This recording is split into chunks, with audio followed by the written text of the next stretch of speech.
দর্শক, এবার সার্বিক পরিস্থিতি জানাতে মেহেরপুর এবং শরীয়তপুর থেকে আমাদের সহকর্মীরা আমাদের সাথে যুক্ত হচ্ছেন। শুরুতে যাব রাশেদুজ্জামানের কাছে, তিনি আছেন মেহেরপুরে। রাশেদ। মোর্চনা আসলে কারফিউ শিথিল করা হয়েছে অনেক আগে থেকেই, ভোর 6টা থেকে রাত 10টা পর্যন্ত, এবং দূরপাল্লার যে পরিবহনগুলো রয়েছে সেগুলো কিন্তু ছেড়ে যাচ্ছিল।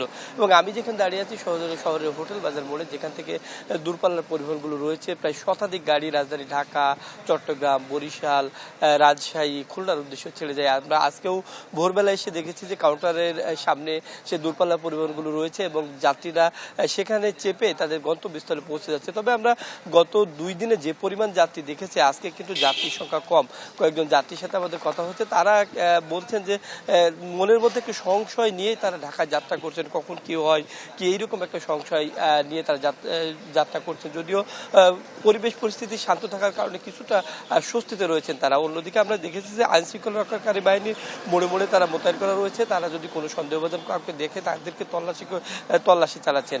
আর আরেকটি বিষয় জানিয়ে রাখি যে যেহেতু আমাদের একটি কৃষি প্রধান এলাকা এবং এখানকার উৎপাদিত সবজি রাজধানী ঢাকা, চট্টগ্রাম, বরিশাল সহ সিলেটের বিভিন্ন অঞ্চলে সরবরাহ করা হয়। গত কয়েকদিন কারফিউ চলাকালীন সময় এবং বৈষম্য বিরোধী আন্দোলনের সময় কিন্তু যে দূরপাল্লার পরিবহনগুলো রয়েছিল সেগুলো কিন্তু ছেড়ে যাচ্ছিল না, যার কারণে কৃষকের যে উৎপাদিত পণ্য সেই পণ্যগুলো ঢাকায় পৌঁছাতে পারছিল না। কিন্তু গত কয়েকদিন ধরে সেটিও স্বাভাবিক পর্যায়ে চলে এসেছে এবং রাজধানীর উদ্দেশ্য যেসব পরিবহনগুলো রয়েছে, পণ্য পরিবাহী পরিবহন, সেগুলো ছেড়ে যাচ্ছে এবং কৃষকের যে উৎপাদিত সবজি, বিশেষ করে বড় মৌসুমের যে সবজি, সেগুলো তুলতে পারছেন এবং সেগুলো বিক্রি করতে পারছেন। অন্যদিকে ঢাকা থেকে যে ব্যবসায়ী এরা ছিলেন, তারা কিন্তু মেহেরপুরে আসছিলেন না।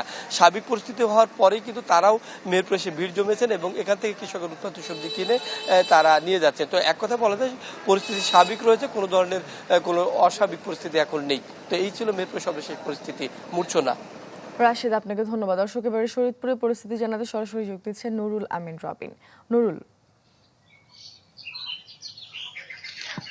মূর্ছনা, শরীয়তপুরেও কিন্তু সারা দেশের মতো কারফিউ বলবৎ রয়েছে এবং সেটি সকাল 6টা থেকে রাত 10টা পর্যন্ত শিথিল করা হয়েছে, যার কারণে মানুষের জীবনযাত্রায় কিন্তু অনেকটাই স্বস্তি এসেছে এবং কর্মচঞ্চলতা ফিরেছে ব্যাংক, অফিস, আদালত এবং হাট বাজারগুলিতে।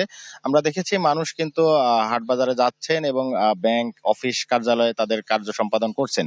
এছাড়া দূরপাল্লার যে সকল গণপরিবহনগুলি রয়েছে সেগুলোও কিন্তু নিয়মিত যাতায়াত করছে, যদিও যাত্রীর সংখ্যা কিছুটা কম, এমনটাই কিন্তু আমাদের পরিবহন সংশ্লিষ্টরা বলছেন। কারণ আমরা যাত্রীদের সাথে কথা বলেছি, তারা যেটি বলছে যে অতি প্রয়োজন ছাড়া কেউ কিন্তু খুব একটা জেলার বাহিরে যাচ্ছেন না। এছাড়া অভ্যন্তরীণ রুটে যে সকল যানবাহন চলাচল করে তার চলাচলও কিন্তু অনেকটাই স্বাভাবিক রয়েছে। আর কিছুক্ষণ আগে আমি শরীয়তপুর জেলা শহরের পালং বাজার ঘুরে এসেছি, সেখানে যেটি দেখতে পেয়েছি যে বাজারের পরিস্থিতি একেবারেই স্বাভাবিক।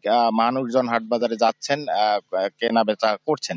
তবে শিক্ষা প্রতিষ্ঠান বন্ধ থাকায় অভিভাবক এবং শিক্ষার্থীদের মধ্যে কিন্তু কিছুটা আমরা খুব লক্ষ্য করেছি। তাদের যে একটি দাবি যে যত দ্রুত সময়ের মধ্যে পরিস্থিতি স্বাভাবিক করে শিক্ষা প্রতিষ্ঠান খুলে দেওয়ার জন্য তারা একটি দাবি করেছেন, কারণ যে সকল শিক্ষার্থী রয়েছেন তাদের কিন্তু ক্ষতি হচ্ছে। আমি কথা বলেছিলাম শরীয়তপুরের পুলিশ সুপার মাহবুবুর রহমানের সাথে, তিনি যেটি বলেছেন যে এখনো পর্যন্ত শরীয়তপুরের কোথাও কোনো সহিংসতার, এই বিগত কয়েকদিনে কোনো সহিংসতার খবর পাইনি বা কোথাও কোনো এই সংক্রান্ত কোনো মামলা বা অভিযোগ হয়নি এবং এই সংক্রান্ত কোনো আসামিও কিন্তু আটক করা হয়নি।